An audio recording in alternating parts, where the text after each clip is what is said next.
আমরা এখন সবাই দেখি যে আমরা একটা প্রবলেম ফেস করি। প্রবলেমটা কি হচ্ছে?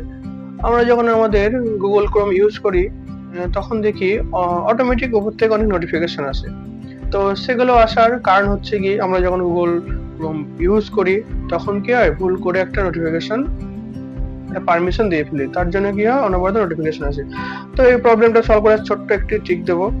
একটা ছোট্ট একটি সেটিং, যেটা দেখে নিন, সেভ করে নিন। যেটা এর জন্য আমাদের ফোনটিতে ওপেন করব, ফোনটিতে গুগল ক্রোমটি প্রেস করে ধরে থাকবো।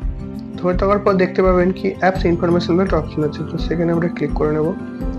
তো প্রথমেই থাকবে ম্যানেজ নোটিফিকেশন। যেহেতু এটা আমার বন্ধ করা আছে, তো আপনাদের ফোনে এটা অন থাকবে। অন থাকার কারণেই কি হয়, নোটিফিকেশন গুলো আসে। তো এটা আমরা সিম্পলি এটা বন্ধ করে দেবো।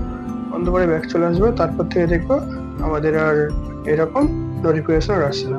তো ভিডিওটি ভালো লাগলে লাইক করে এবং শেয়ার করে দেবেন।